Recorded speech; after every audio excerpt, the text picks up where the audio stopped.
Pittsburgh Steelers fans, welcome to another episode of The Standard is the Standard. I'm Jeff Hartman, editor of BehindTheSteelCurtain.com, and I welcome everyone to this bi-week edition of The Standard is the Standard. This is the longest-running podcast on BehindTheSteelCurtain.com.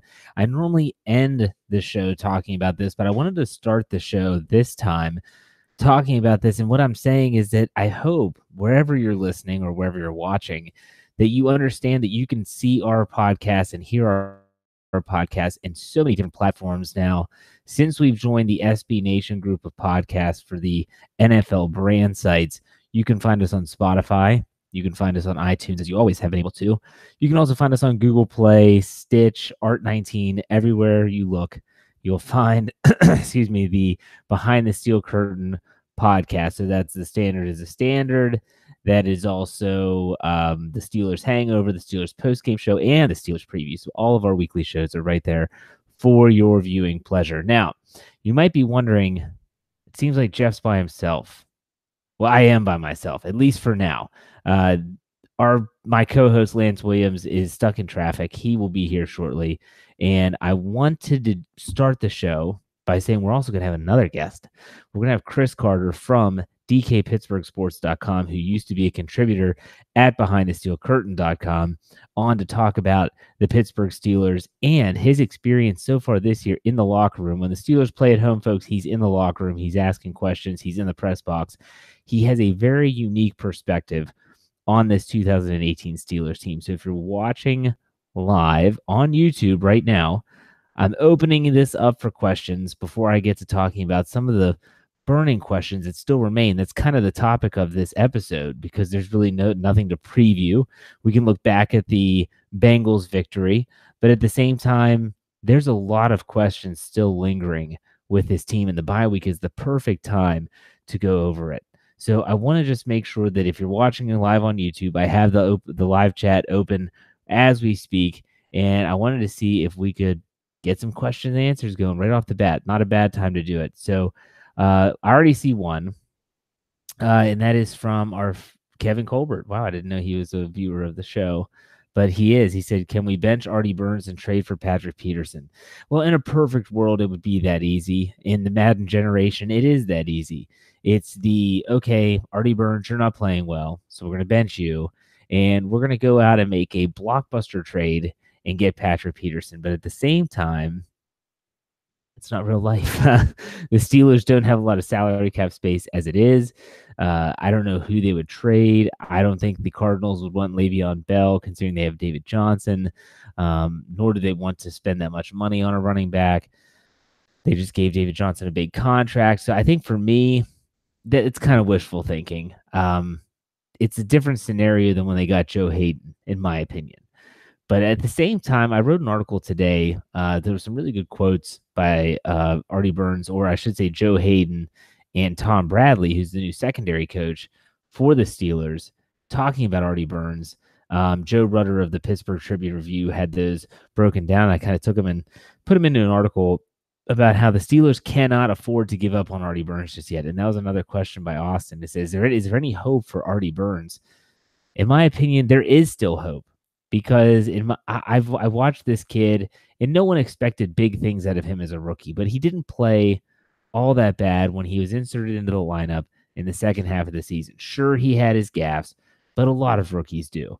Second year, up and down year, but again, he showed some promise. He showed enough flashes that people were excited for year three. Year three comes, and now all of a sudden it's a dumpster fire. He doesn't look like a player that has any confidence at all left in him. He looks like he is mentally drained. And Joe Hayden might have put it best when he said, look, we all can use this bye week just to step away, just to kind of get everything back in line and maybe get our minds right. The Steelers have obviously been on the fence with Artie Burns. You wouldn't have he and Cody Sensabaugh splitting reps if you were sold on him being the guy. But at the same time, the Steelers invested a first-round draft pick in Artie Burns. So all the people that want him benched, but he was benched against Cincinnati in that final drive when it mattered the most. But people that want him gone, they're not going to get rid of this guy. Now, will it impact the fifth-year option? Absolutely it will. but he's not going anywhere. And if the Steelers could somehow get this kid to play up to his potential, because he still does have potential. He has speed, he's long, he's rangy, but he still has those mental mistakes, and that's something they have to get over. So they're not gonna abandon Artie Burns, nor should they abandon Artie Burns just yet, in my mind. But at the same time, Keystone Wolf brings up a good point. October 30th, which is the trade deadline, is going to it's approaching quickly. So the Steelers, if they're going to make a move, I doubt it's for Patrick Peterson. They would have to do so pretty soon. Okay. Let's see here. Any other questions? How about a pass rusher for Bell? Dupree is not the guy. Dupree is not having a blockbuster year. I wouldn't say that. But did anyone expect him to have a blockbuster year? The Steelers picked up his fifth-year option, and a lot of fans freaked out when they did that. They're thinking, oh, my gosh, this guy hasn't done anything. He's a bum, yada, yada, yada. We called him Dud Dupree on the show before. But the fact of the matter is that the fifth-year option can be taken back whenever they want, unless he gets injured. Look at Ryan Shazier. Because he was injured and they picked up his fifth-year option, he then is guaranteed that money. Bud Dupree, I think he does what the Steelers ask him to do well. He is athletic. He covers well in the obviously against the pass. And ultimately, what he lacks in pass rushing technique, he's not a Von Miller type. He makes up for with athleticism. The problem is that even with that athleticism, sometimes it leaves a lot to be desired. So with Bud Dupree, the Steelers will stick with him, just like I just talked about Artie Burns. He's not going anywhere. I doubt they even cut him. I think they probably do keep him on the fifth-year option because he is playing a little bit better. He's getting sacks. I want to say he might have 3 sacks on the season right now. I could be wrong. If you have those stats in front of you and you're in the live chat, let me know. But ultimately, with Bud Dupree, can he just draw enough attention to free everyone else up? That's my question. Is he not constantly just going to run up the arc and take himself out of the play? Or what his new favorite move is, act like he's going to press up the arc and do a really weird spin and inside roll that doesn't work and just get stoned by the tackle. He has to be able to draw some attention, but has proven that he's a little bit more polished as a pass rusher.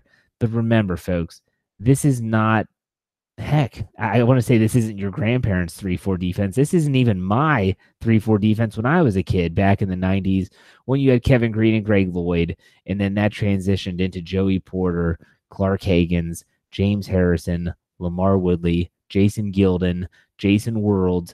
All these players that I'm rattling off were the traditional 3-4 Dick LeBeau style or Dom Capers back in the 90s. Rush the quarterback. Now, you can always remember, at least I do, that image of Bill Cowher talking to Greg Lloyd on the sideline and him hitting his pad, short pass, going, rush the quarterback. Basically saying you have one job, rush the quarterback.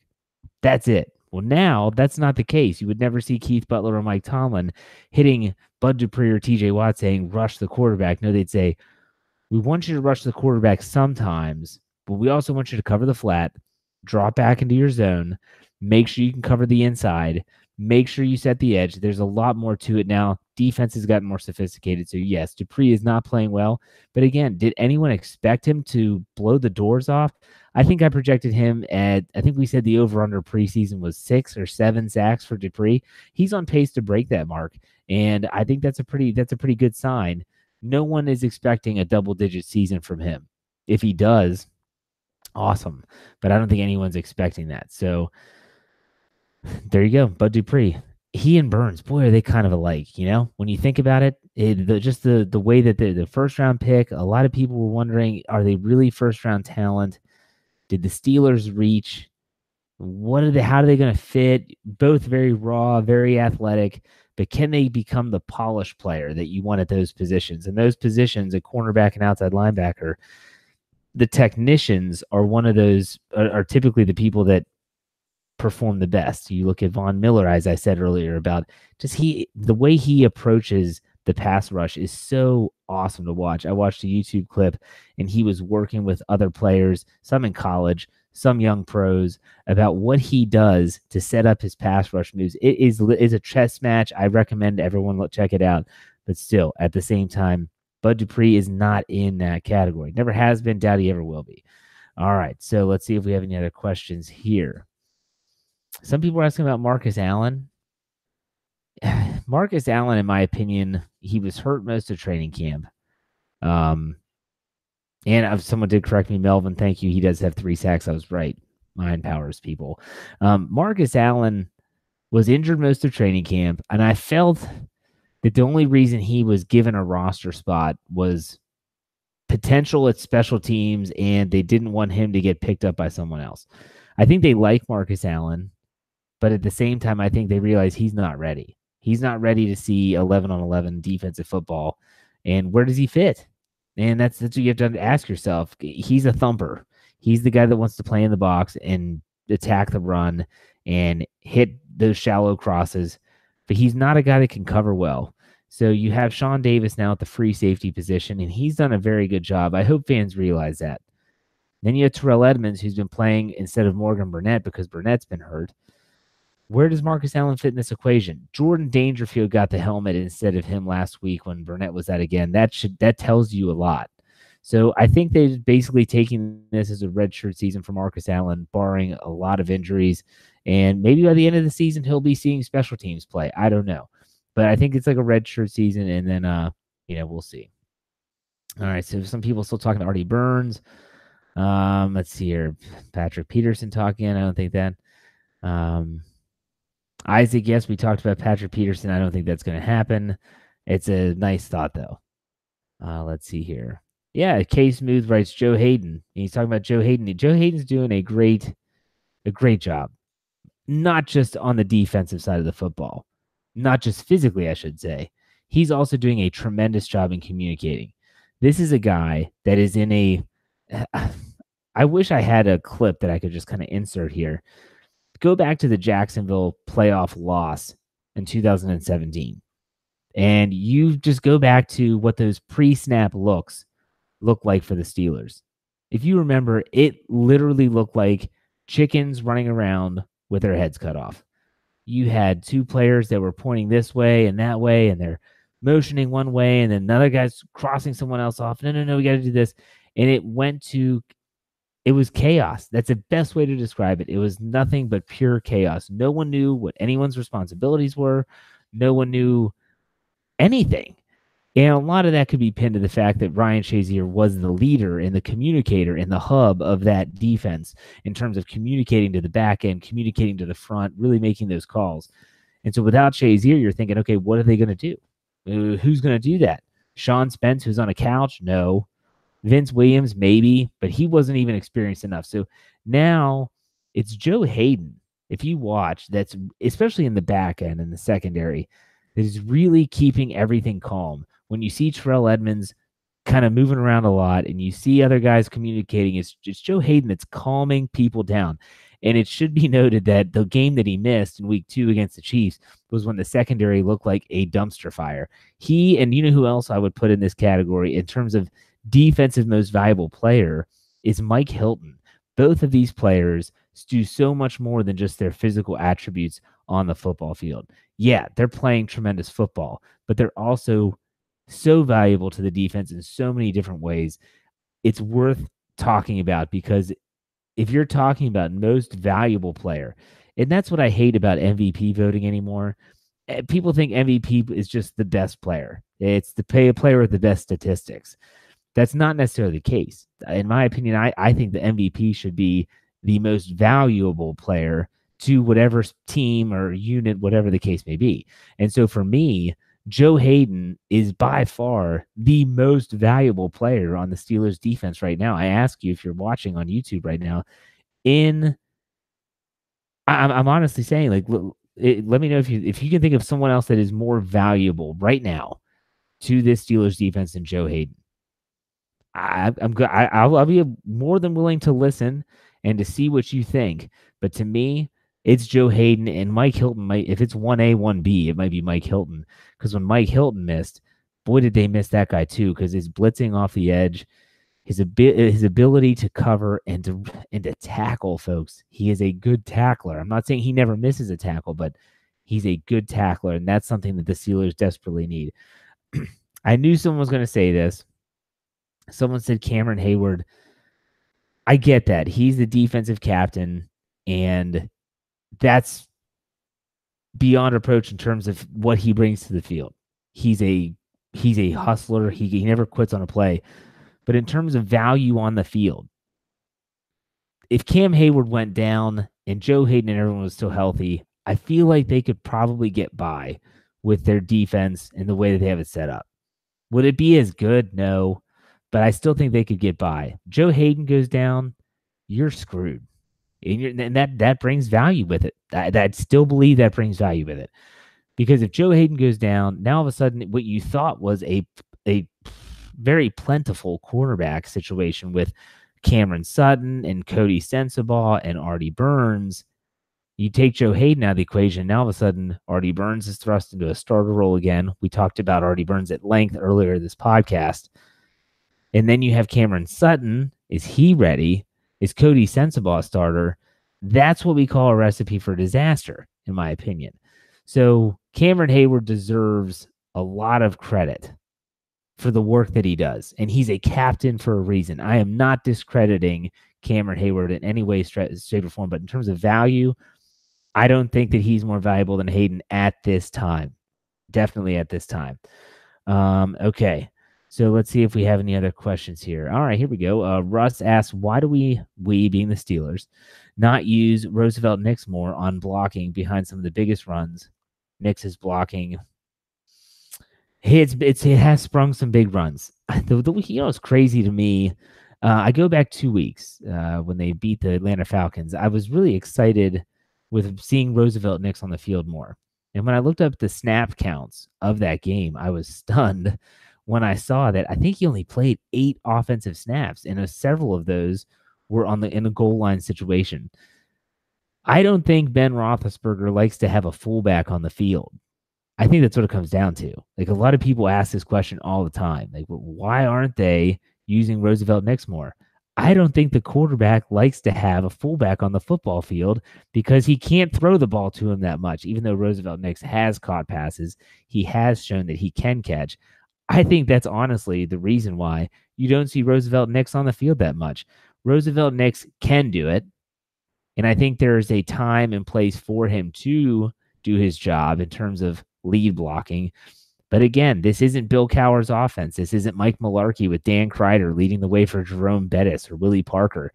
This is a new style offense. This is an offense that is going to see a lot of shotgun, a lot of single back looks. You're looking at 11 and 12 personnel all the time. And even heck, now the Steelers would rather put out 3 tight ends than use their fullback more often. Why? Versatility. That's what it comes down to. You put out Vance, McDonald, Xavier Grimble, and Jesse James. All 3 of those players, not only can they block, I wouldn't say that they're superb blockers, but they can block. But they also are viable threats in the passing game as well.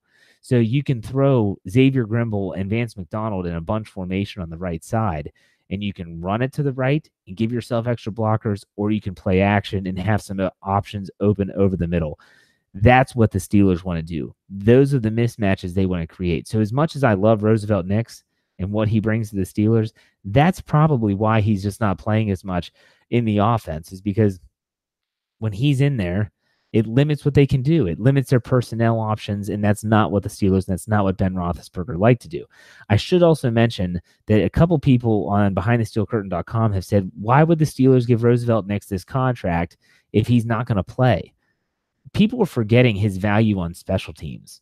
Roosevelt Nix is one of the best special teams players in the AFC, and he's proven that time and time again, both on kicking units and on blocking units, like on field goal blocks, especially punt blocks. He's already had one punt block, easy for me to say, this year. So Roosevelt Nix's value goes beyond a fullback and also a special teams player, and the contract he signed was not ridiculous.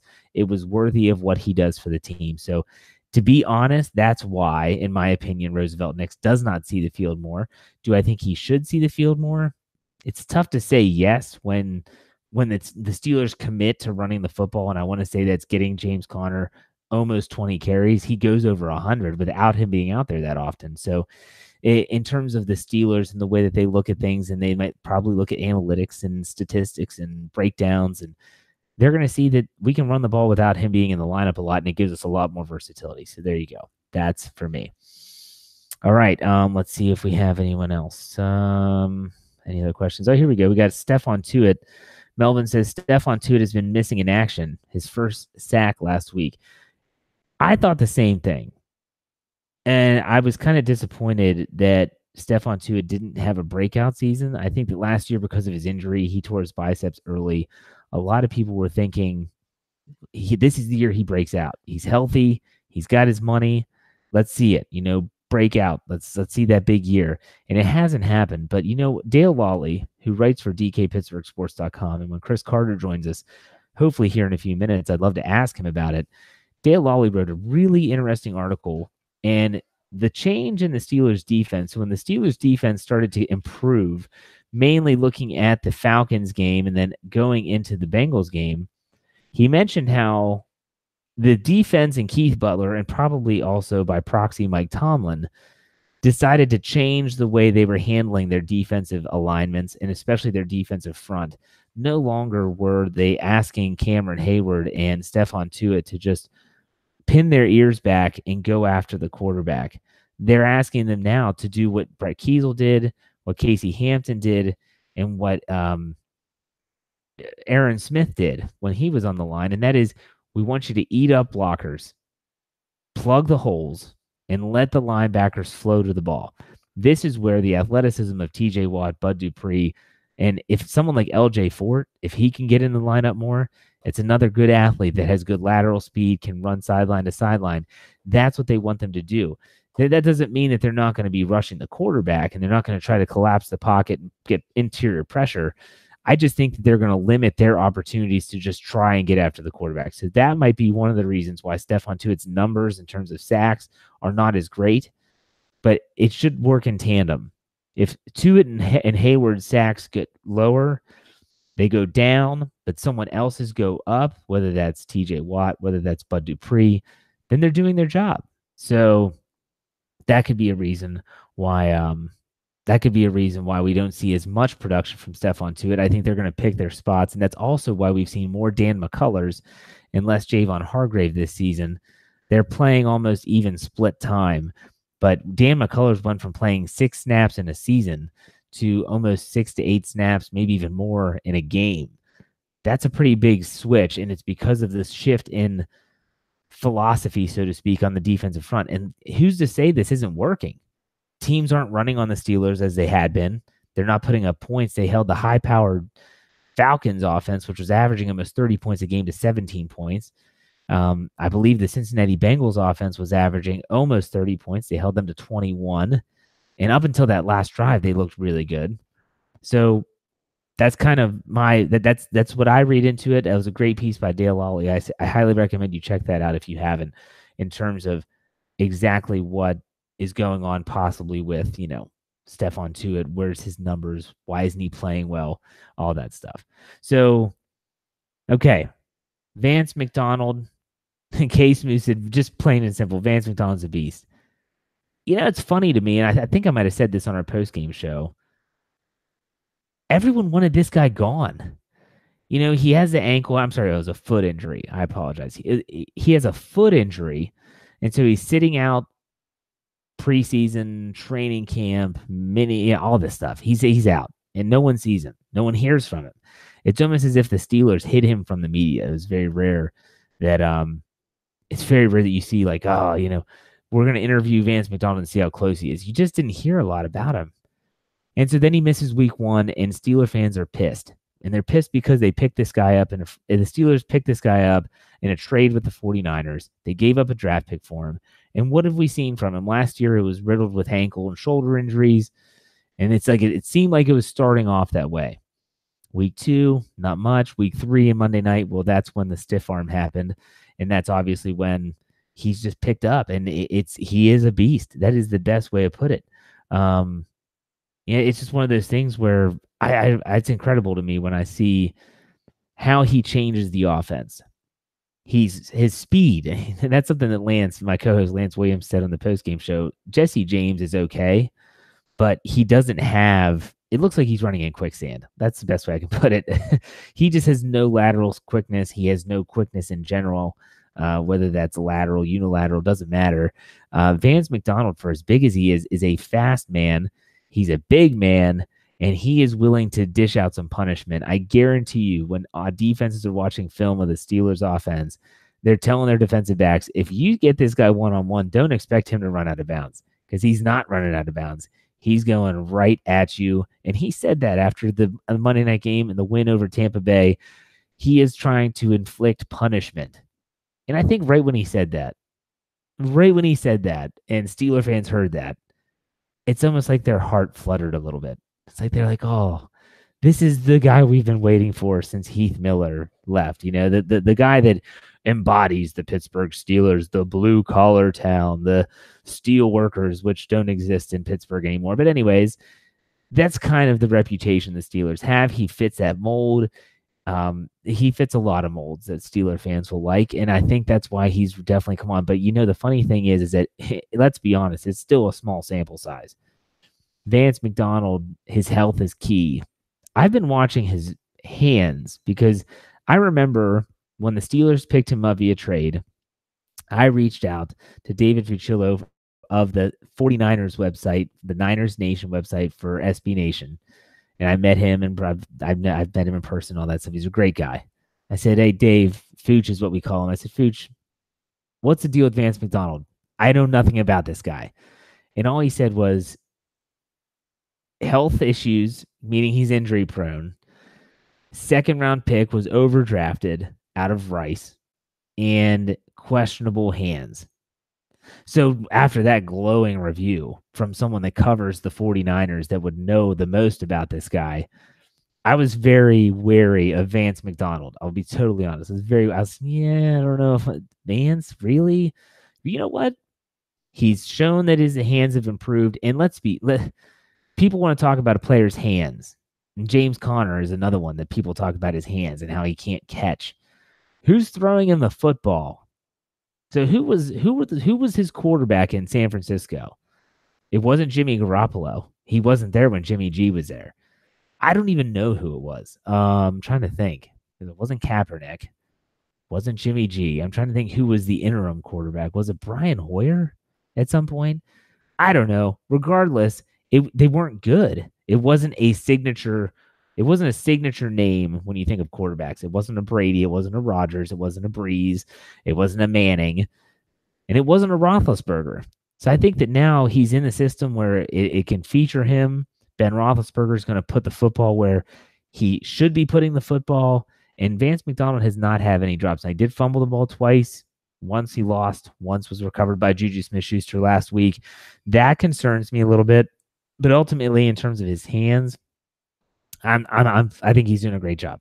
He is a monster. The Vanimal, as they call him.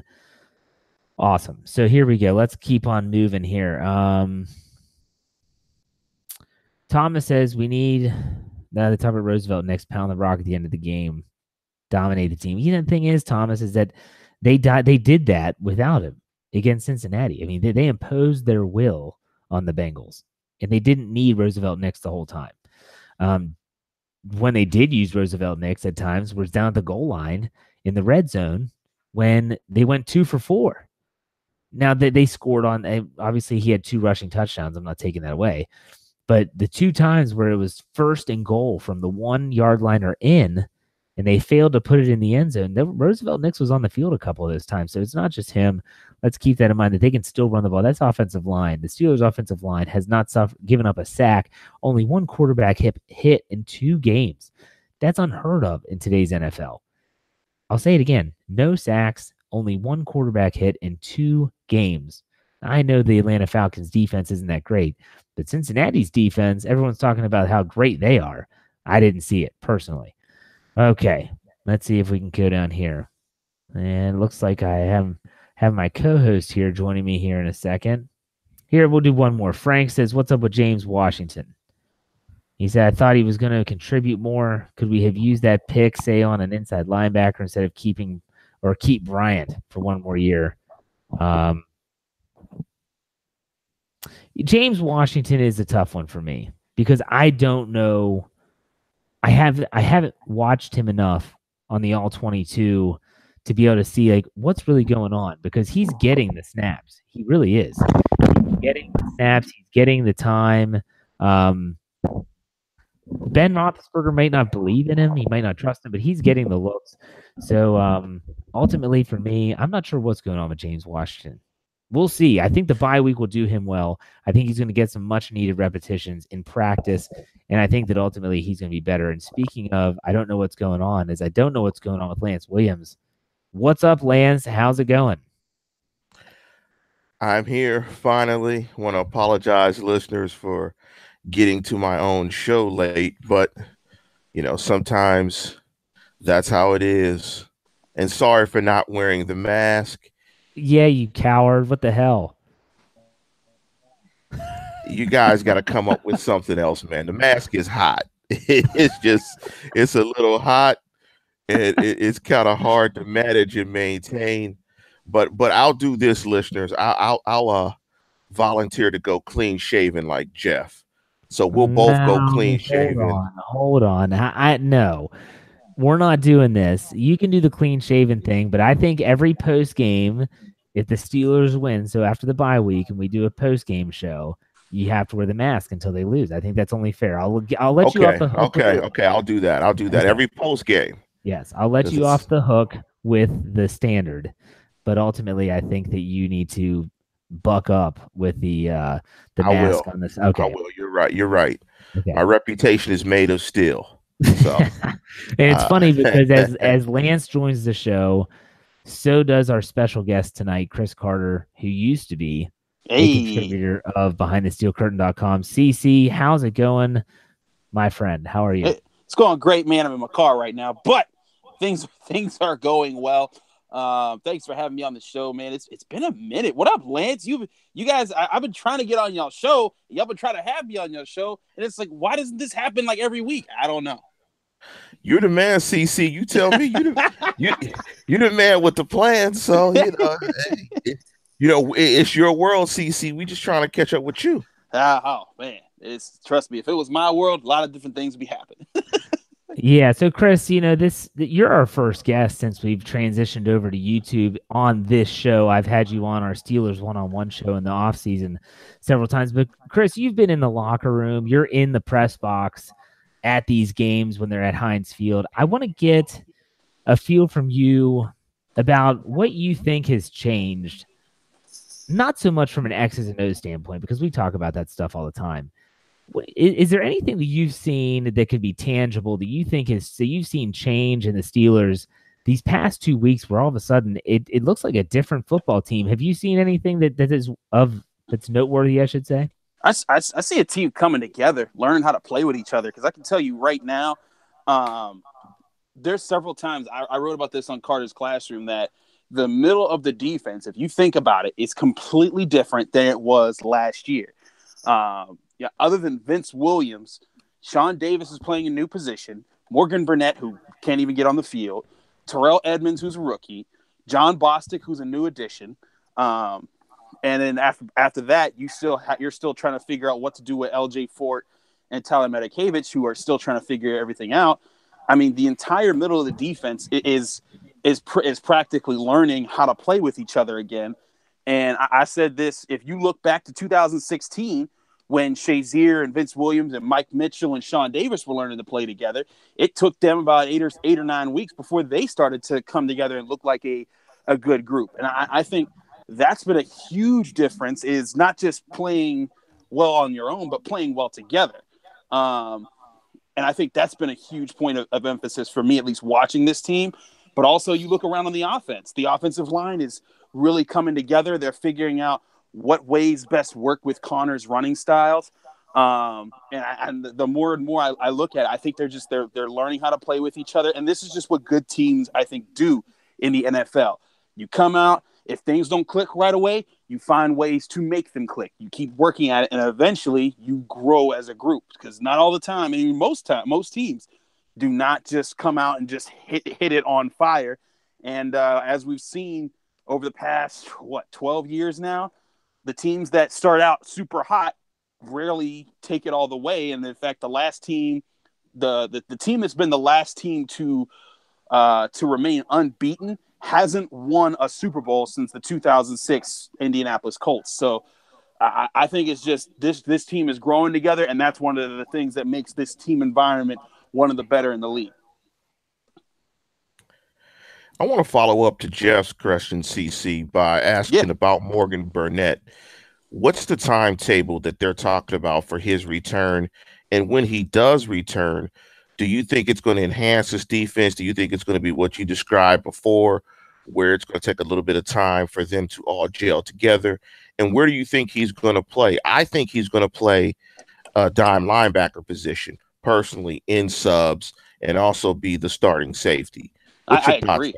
I agree. I think he's going to be that dime linebacker. If you guys remember during that Bengals game, there were 2 times in particular where AJ Green lined up in the slot. The Steelers were in zone, and he basically just ran right around Vince Williams. I think that Vince Williams spot is going to be the spot where Morgan Burnett might be when he comes back and be healthy. Now, about when he's going to be healthy, that's very week to week, because there's sometimes they think he's going to be ready, and then he's just not. They're not trying to rush him back, because if they do and he's hurt for longer, then it's like he's never going to be available. And I think they're just trying to show patience with it, even though it seems very annoying and it just seems kind of pointless for fans. You got another Ladarius Green situation going on. But as far as the chemistry, I think it's going to take time when he gets in the mix. But I think he's going to be a huge help, because he's good at being physical with tight ends. He knows how to engage people. He knows how to play in space. And I've seen him really do well against the run when he's been asked to play in that space. And especially on those third downs, he's gonna be a person that can take the weight off of Vince Williams and John Bostic to play over the middle all the time. Yeah, I would never be able to forget watching Vince Williams attempt to guard AJ Green. Yikes. And thinking to myself, what the hell is this? So that image will forever be burned into my psyche. Lance, before we go true or false with Chris Carter, did you have any other questions for him? No, let's jump right into the TNF. All right, sounds good. So here's how this works, Chris. It's a true or false statement. It's a statement, not a question, and then you will say whether you think it's true or whether you think it's false, and you can expound on that a little bit. We'll all give our answers. So I will always say the statement, and then I will throw it to one of you two to answer first, and we'll see if we agree or disagree. With Lance, he's wrong most of the time, and then I'm normally right. So are we ready? Everyone ready? Yes, yes, yes. Okay, good. Let's start with Mike Hilton. This is something I talked about at the beginning of the show before you guys joined. Mike Hilton is the defensive MVP at the bye week. True or false? CC, go ahead. You go first. I'll say true. That guy does so much all over the field to cover for spaces. And you saw how against the Ravens, that pass rush just disappeared when he was off the field. He is a guy that they can place on a lot. And, he's constantly in the slot, floating around the middle of the field. But he does things that make up for so many spots. And he's the kind of guy that I think in the long run will be the guy that can take away a Julian Edelman, which is just painfully destroyed this team, and William Gaze and the Ross Cockrells over the past few years. But right now, I mean, you look at, people were talking about Joe Hayden's performance against Julio Jones, which was amazing. But there were times when Joe Hayden would switch off, and who would he pass him to? Mike Hilton. And Mike Hilton would run with this guy that pretty much has 3 feet on him. Exaggerating, but he would jump with this guy and say, "I'm taking this away," and he did it again this week when he denied another great pass. I'm putting him as the MVP right now. I think that will change in the long run, but he's been the most consistent of any player. You could argue it's Joe Hayden because he's also been extremely consistent, but I have not had a game where I've put bad marks on Mike Hilton. All right, Lance, what do you say? True or false? Mike Hilton, MVP.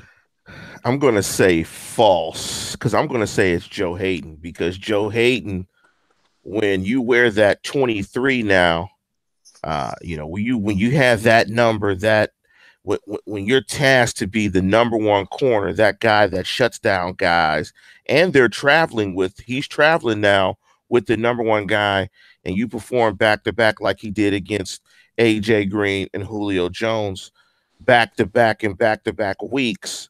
I think you got to go with Joe Hayden. He gets tasked with the toughest matchup every week. And where I will agree with CC is those guys, in my opinion, are the two most irreplaceable pieces on the defense. So I don't necessarily disagree with CC. I think it's more of a 1A, 1B. Yeah, that's fine. I think it's really tight, really close. And I would have to give the edge to Hayden because Hayden has to play those number one guys. But in terms of having more on his plate, it's definitely Hilton. Hilton does more for that defense, but I think the MVP, because he goes up against the number one guy every week, week in and week out, is Joe Hayden. And we saw the impact of no Joe Hayden last year down the stretch when this defense was just outright trash for the last 7 games. I'm going to have to agree. This pains me to say. I'm going to have to agree with Lance. Yeah, and for those that listened at the beginning of the show, I actually had a really good back and forth with those that are commenting live on YouTube. Mm-hmm. The reason for me is not so much like Lance brings up good points about Hayden going against the top receiver, and that's great. I look at it as value towards the defense. In other words, who's behind Hayden? People forget Artie Burns is a dumpster fire. He's a dumpster fire right now. Mm-hmm. And so when we came into the season, everyone thought, oh my gosh, look at all the plethora of cornerbacks the Steelers have. They've never had this problem before. It's such a good problem to have. Well, yeah, let's reevaluate now entering the bye week. Artie Burns is a mental disaster. Yeah. Cody Sensabaugh is Cody Sensabaugh. Cameron Sutton is very unproven, especially on the outside. And then you have Joe Hayden and Mike Hilton.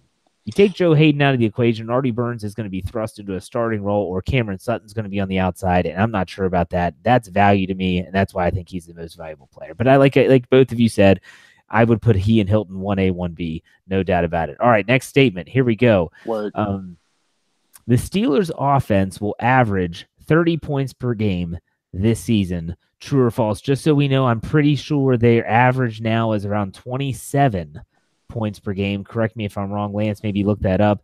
CC, we'll throw it over to you first. The Steelers will average over 30 points per game this season. True or false? I say true, simply because I look at their schedule and I see teams that score points. I see the Chargers. I see the Patriots. I see the Saints. And sure, you got the Ravens, you got the Panthers, you got the Broncos. And the Raiders don't score points, but they just also don't have a defense. I just think that this offense is much more cohesive. And a lot of that I credit to Randy Fichtner. And not because he's just smarter. I think that he has found a way to get Ben Roethlisberger to see the field so much better than he has in the past. And he takes horizontally, scheming wise, he takes so much more of what's available than he ever has. And you see a lot less of those deep shots that he depended on to get his huge yards. And now you're seeing him say, you know what? Hey, if you're in cover 3 and you're giving me this part of the field, I will take that. And letting the Steelers athletes run. So I'm saying yes, they'll get over 30 points because this offense still has not hit on all cylinders. And I think Ben Roethlisberger, once his arm comes back and you see those deep balls flare up, this offense is going to be terrorizing people. If I were to make you put a number out there, if you think they go over 30, Chris, what do you think they average a game if they go over 30? I'd say 33 just because there's 10 games left.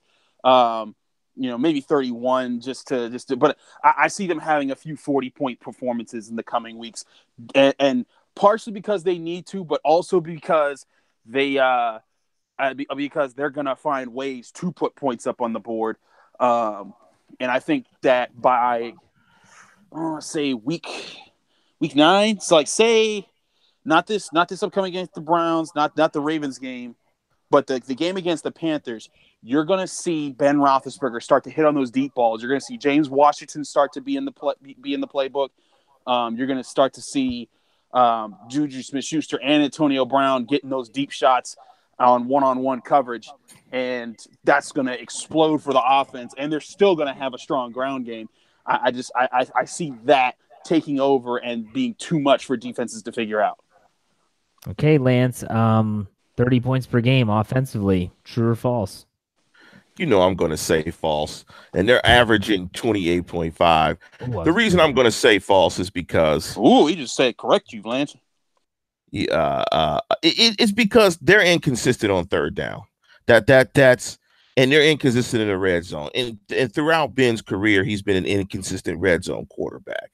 But that's not really why I think they're not going to score 30. I think they've sort of found a nice little formula of how they want to play. And it's going to be more touches with the running back position. Now, I'm not going to say who, because I'm sure we're going to talk about that later in the program. But I think they're going to slow it down some, not be as big play dependent and big play heavy.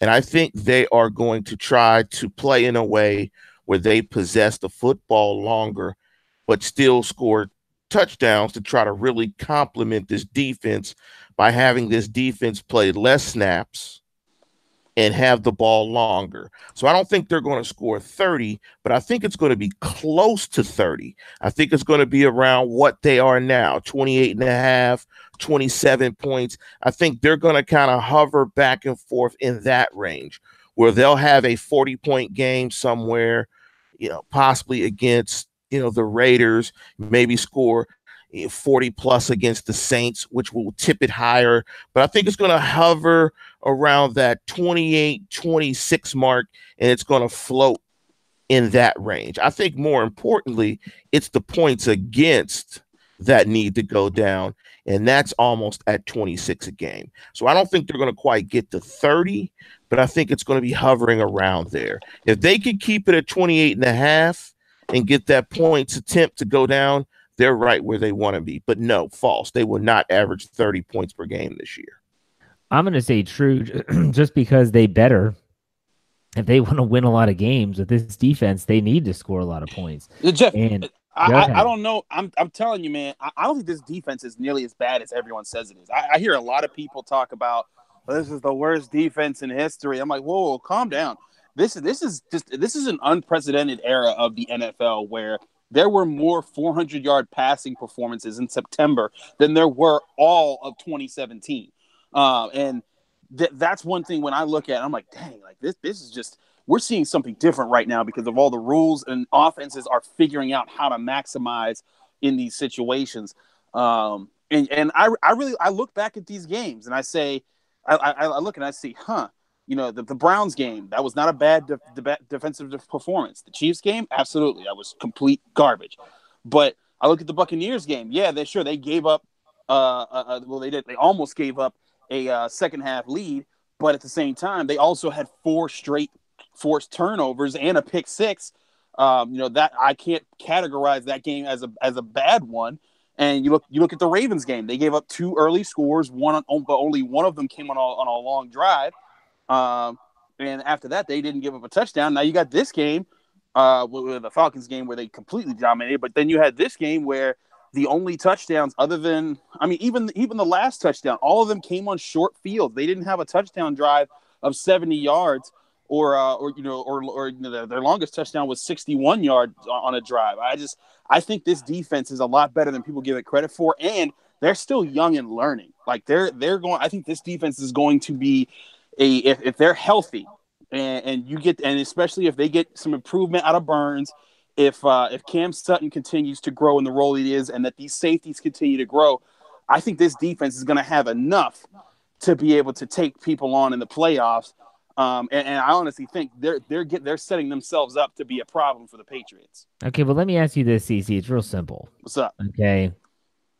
And maybe it's because I'm doing 2 shows a week with Lance now, and he's rubbing off on me a little bit. But still, let me... the cynicism. The cynicism. Yes, exactly. Let's go back to Sunday.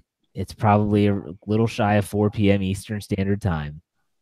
And the Cincinnati Bengals get the ball. Erickson has a decent return. And they have the football around the 2-minute warning. Did you seriously think that the Steelers were going to come up with a stop? when it mattered the most. I thought the only chance they had was if they got pressure to the quarterback. But again, now, yes or no, CC, don't give me this long spiel. Yes or no? Did you think they were going to get a stop? I didn't think they'd get a stop. Exactly, and that's my point. Is that this defense doesn't need to be the 2000 early 2000s defense and those great teams in 2008, 2009. It doesn't have to be that. But what defense is? That's what. No. I know. Because even if you look at probably one of the better defenses in the league, and like in the Rams, I mean, they're still getting scored on as well. I get that. Jaguars. Dak Prescott carved the Jaguars up. I know. It happens. What I'm saying though is that the Steelers defense needs to just get timely stops. That's what they need. They're going to get scored on. Everyone gets scored on. Well, you just made that point. My theory is that if this defense can come up with the timely stops, we're talking third downs, we're talking those situations like the end of the half, the end of the game where you just need to get a stop. I had no faith because I knew it was in 4-down territory that they were going to stop the Bengals on 4 straight downs, and they didn't. Thankfully, they scored quickly. So we'll agree to disagree on that one, but I still think the Steelers offense, because that's where this whole conversation got started, was I think they will go 30 points per game because, like you said, the trend of the NFL is that it's a high-scoring league now. All right, let's go back to the defensive side for the next one. Bud Dupree or TJ Watt, not both, or one or the other, will end the season with double-digit sack totals. True or false? CC, will go to you first. True. I don't see Dupree getting double-digit sacks. I do see Watt getting double-digit. I think Dupree is close. I think he ends the season with 8. But I also see the defensive front they're going to divide up these sacks a lot. One because Keith Butler loves to he loves to drop these blitz schemes, man, and he's going to try and maximize where the blitz is coming from and who gets the opportunities. And I think Dupree will get his fair amount, but the created the self-created one-on-one sacks, those are going to come from Watt, Hayward, and Tuitt finally got his. I think you're going to start to see a little bit more from him. He's going to end up with like 6, I want to say, on the season. But yeah, so I'm going with the true because it'll be just Watt that has the double digits. Okay, I agree. I'm going to go with true, and I'm going to give you the scenario in which it plays out. So right now, Watt is leading the team with 6 sacks. Dupree has 3. Mm-hmm. We're going to play that forward through the end of the year. TJ Watt will have 12 sacks, right? This is my prediction. He's going to have 12 sacks, 12 or 12 plus sacks. Bud Dupree is going to be sitting at 9 sacks. Ooh. He is going to get a 10th sack late in the year and get an illegal hands to the face, and it's going to be taken off the board, and he's going to finish with 9 sacks. That's how it's going to work. So TJ is going to have 12 plus. Dupree is going to finish with 9, and the 10th is going to come off due to illegal hands to the face. Chalk it up. I agree with you guys. I think it's true for all the reasons you all said more. We have one more here. Awesome. True or false? The Steelers will not lose another AFC North division game this year. CC, true or false? I say true. I'm not scared of any of those teams. And not, I don't even think to the Steelers' merit. The Ravens are too inconsistent. The Bengals, I think they're just not going to do well at Heinz Field. The Browns, I think, are about to get decimated. I think the nuance of they have a new quarterback and all these aggressive youngsters on defense has worn off. They're about to be thrust back into the basement of reality. So I say true because I don't think that the Steelers have anything to fear about the Ravens. They will be in Baltimore, but I think that they'll have enough to take them on in 3 weeks. Lance, what say you? I'm going to agree with CC. I'm going to say true. I think they'll beat the Bengals at home. I think they'll beat the Browns. The Browns won't surprise them this time. And I think they're going to go on a road in Baltimore and do typically what the Steelers in Baltimore do. Well, I don't know if typically is the right adjective. I think they're going to split. And I think they're going to go in Baltimore on the road and win that football game. I think it's going to be a tough football game where they win, 3 points, 2 points, typical Steelers Ravens game where it's going to be hard hitting but clean and come down to the wire. So I think they're going to win the next 3 games. These next two will, the 2 division games after the bye, and beat Cincinnati late. So I don't think they're going to lose another division game. I'm going to say false. I think that they win the next 2 games, as you all predicted, but I'm going to predict that the Week 17 game against Cincinnati will be completely meaningless for Pittsburgh, and they'll lose the game, and people will freak out heading into the playoffs. It might even be a scenario where, because the Steelers have wrapped up their division, I hope that the Steelers maybe cannot advance their place in the playoffs. There's no need to put players out on the field that don't need to, and the Bengals probably get the win, but that's just, we'll see. All right, so I have a couple things here, and CC, I did not tell you about this, but Lance, I prefaced this on our post-game show, and I said I was going to ask you about it today, and that was a question about Antonio Brown. Now, Antonio Brown, since he has become the superstar that he is, I'm not talking about when Antonio Brown was a rookie or when, Hines Ward was the number 1 and Antonio Brown was just a guy. We're talking Young Money crew and on. Okay. The question is the Antonio Brown, Juju Smith-Schuster the best duo for the Pittsburgh Steelers since Antonio Brown has been the guy? Lance, I asked you, I'll give Chris a chance to think about it. Lance, you had time to think about it. You had already said that you don't think it is on your post-game show. So if you don't think that it's the best duo, who was the better tandem with Antonio Brown? Was it Mike Wallace? Was it Martavis Bryant? What do you think, Lance? It was Mike Wallace, in my opinion. When you look at Wallace's numbers, you look at his 4 years with the Steelers, he averaged 19.4 yards per catch, 21, 16, and 13. But the impressive thing were the touchdowns, 16 and 12, 16 and 16. I mean, the guy had, 32 touchdowns? The guy had 32 touchdowns in 4 years.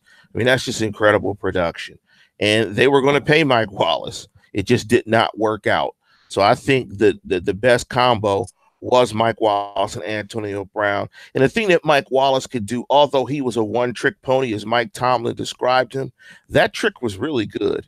His ability to get over the top of defenses was awesome.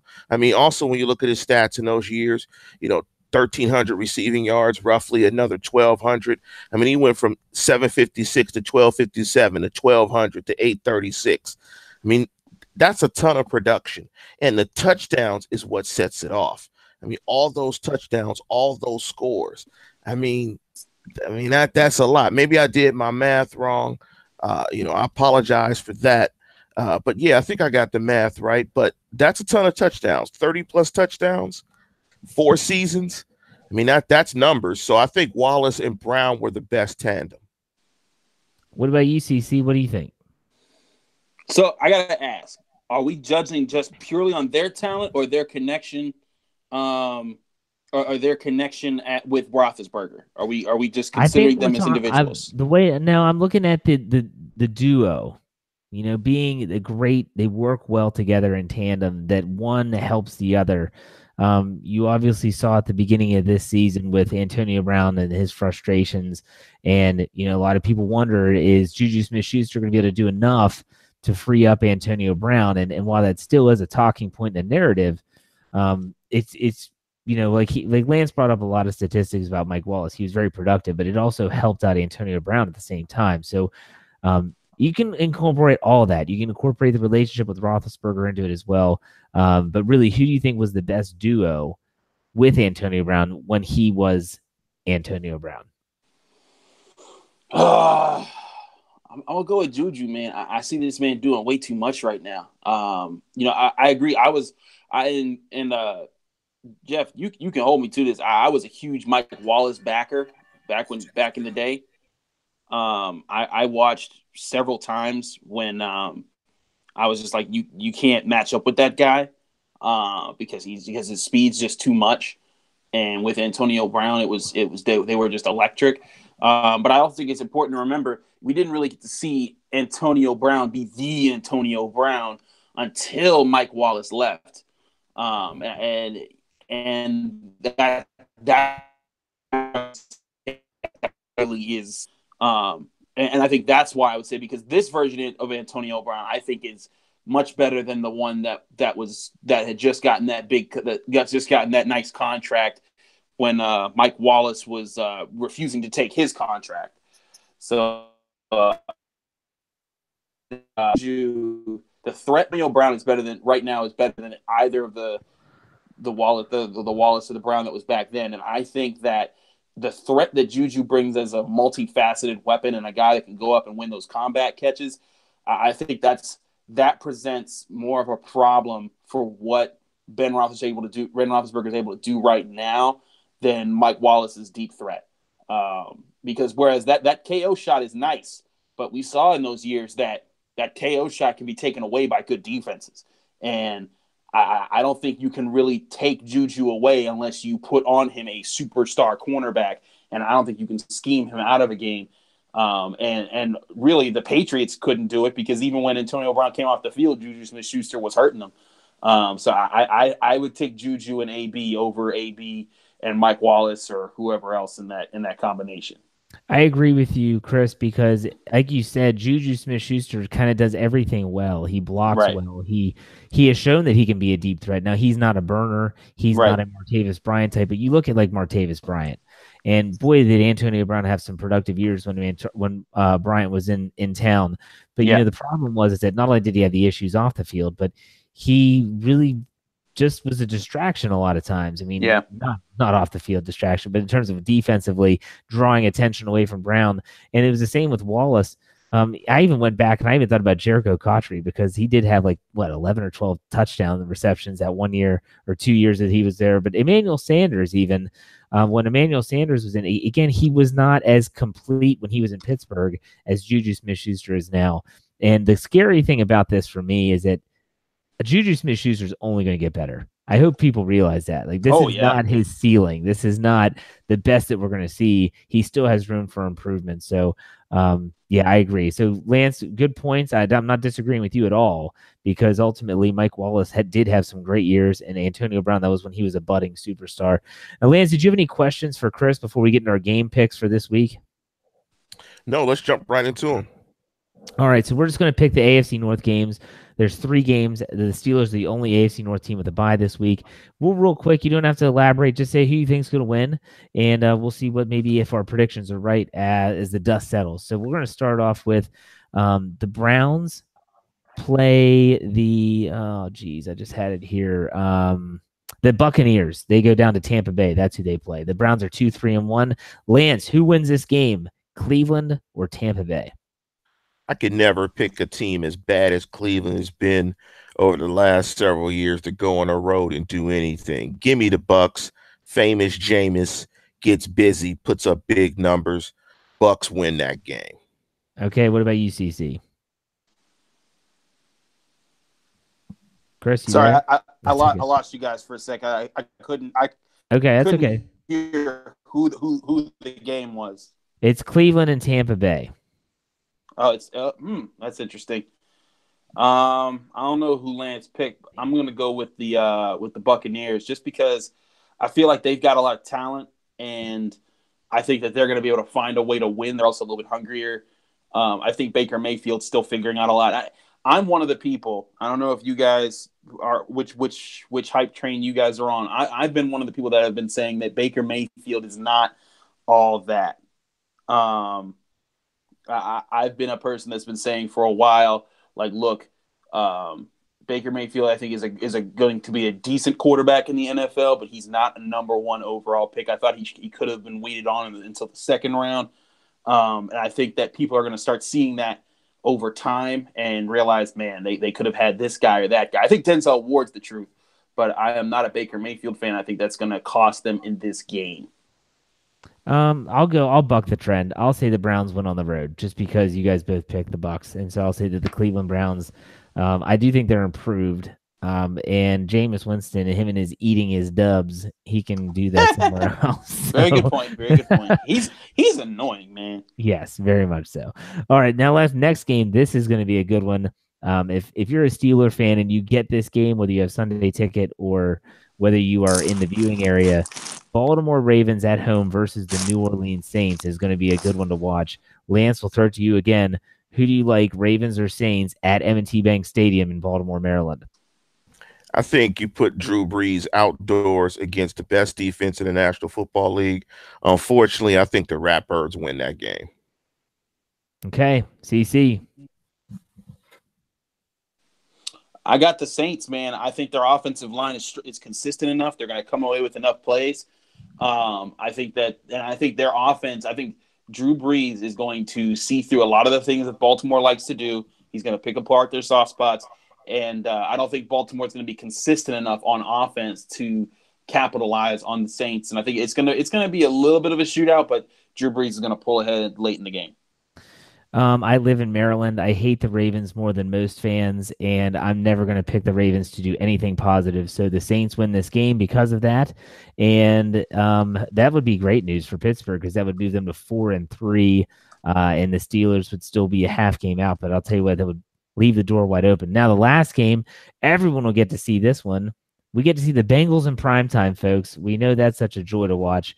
The Cincinnati Bengals go to Kansas City, Arrowhead Stadium, to play Kansas City Chiefs. Now, the Chiefs are coming off a loss to the Patriots. The Bengals are coming off a loss to the Pittsburgh Steelers. And this is interesting. We actually have on our live chat on YouTube a Bengals fan who listened last week, credited us, or I should say me, because Lance was very biased and called them the Bungles, and he just didn't hear that part. He said, in our opinion, because he's watching the show, do we think that the Bengals are a playoff team or was it just a hot start? So pick the game, Bengals or Chiefs in Kansas City, and answer D-Claw's question. Do you think that the Bengals are a playoff team or do you think it was just a flash in the pan? Lance, we'll start with you. I think the Bengals are going to get lit up in Arrowhead. Tell them how you feel. Excuse me, Bungles. Lit up. The only chance they have in this game is that defensive line has to cook. If that defensive line is not cooking, if Geno and Dunlop and those guys aren't cooking, they are going to get lit up. Nobody can stop Kansas City. That's just what it is. You're going to give up 30 plus and at home, they're going to get lit up. As far as them being a playoff team, they're talented enough. The question is, will they get it done? And that's always the question with Cincinnati. Something seems to happen with Cincinnati. I don't think this division gets 3 playoff teams. I think the Steelers, if they continue to trend positively on the defensive side of football, and the Ravens are the 2 playoff teams coming out the North. The Bungles will not make the playoffs, and they should have fired Marvin Lewis last year. Stop rooting for that trash team and root for somebody else. The Bungles are garbage. Garbage. So much for the unbiased point of view. Anyways, CC, what do you think about the Bengals Chiefs in their playoff hopes? Chris, I got the Chiefs smoking these guys. I do want to warn people. Yo, guys. Yeah, go ahead. You're there. We're here. Can you hear me? Yes. We got you. Okay. So, yeah, it's this dang. Sorry about that. Internet connection. Okay. I got the Chiefs. I do want to warn people. Andy Reid teams start really hot. Their offenses look unstoppable. And then some random mystic power floats over them and takes away their scoring ability late in the season. But I don't think it happens this week. I think that there's some weaknesses flash, but I think that the Chiefs are good enough to overcome them against this Bengals team. I don't think they're consistent enough. I'm right with you, Lance. Marvin Lewis does not have it together. I think he's done a good job. He did a good job years ago resurrecting the Bengals and making them a competitive team, but he is not the guy that can make them win the big games. Until they gut the culture that is Vontaze perfect. And unfortunately, Drake Kirkpatrick now he seems to have been sucked up into that. I think that Kirkpatrick had a chance to be a decent cornerback, and he just continues to fall into that culture and just is messing them up. But I just think the Bengals, they're not good enough. They have a bad organization, and the Chiefs are going to walk out on top. But I forewarn people, do not bank on the Chiefs to continue to explode all season long. Yeah, and the Bengals won't make the playoffs. Okay. Just throw that in there. Slide that in there. Yeah, for me, I agree with you guys that Kansas City at home is going to win I think also people are forgetting how beat up the Bengals are. Man, that was a physical football game last week. Thankfully, the Steelers have a bye week to kind of rest and recover, but they are a beat up bunch. I mean, their injury report is long. Who knows if Vontaze Burfict will be allowed to play in this game? We have yet to hear from the NFL on him. If we did, I haven't heard the news. But still, for me, I think that the Chiefs run away with this game, and I think that the Bengals, again, not good on prime time. Don't forget about that. I think that this could be the trend of them leveling out. They're going to be a team that's going to be in the mix late in the season. As I said earlier, that Week 17 game might mean something for them, but we'll see. I don't think they're a horrible team. I think they were playing a little bit above their head, so to speak, earlier. You know, they had that come from behind win against Atlanta, and they had a couple other come from behind wins. That's not always going to happen. Sometimes the ball doesn't bounce your way, but I think the Bengals lose. And I'll say that they missed the playoffs just because, well, Marvin Lewis. So there you have it. Lance, anything else for CC before we call it a show? No, I just want to thank you, CC, for hopping on, man. Continue to do a fantastic job with DK and the boys in Pittsburgh, man. Congratulations to you on that. Thanks, man. It's such a blessing to be there, and to know that I've been able to work with you guys, and glad to see you guys still going strong. Yeah, I encourage everyone who's listening to this. If you're not reading everything on Behind the Steel Curtain, continue to do so. Check us out at dkpittsburghsports.com or me on Twitter at Carter Critiques.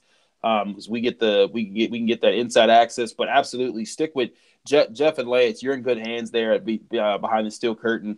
I love the environment there. I still read you guys from time to time, and because I got to read a lot these days. But this is you guys are a great group, and I'm so glad I was able to get back on your show. Absolutely, folks. If you're looking for a pay site, if you're going to pay for content, you want to pay for something that's quality. And I do know that Dale Lawley and CC on the Steelers side of that site are well worth the money. And so if you follow Dale, you follow Chris before, you know what you're getting. Good stuff, quality stuff. I'd recommend it. As always, make sure you check out BehindTheSteelCurtain.com for all your Pittsburgh Steelers needs. We're still throwing 10 articles a day at you, folks. I'm not joking. Smack. Bye week, 10 articles, not lying. Make sure you follow us on all of our platforms for podcasts, whether it's Stitch, Art19, Google Play, iTunes, here on YouTube, as well as Spotify. Hell, we're everywhere. So follow us, listen to our podcast. The next show coming up is a Steelers preview. I know I will be here on Sunday with a Steelers post game, even though they're not playing. We'll recap all the AFC North news. Lance, you're out, right? You're not here this Sunday, right? I'll be floating around, so I'll probably try to hop on. Oh, he's somewhere. He's a busy man, folks. Okay, so we'll see you next time on the Standard. See ya.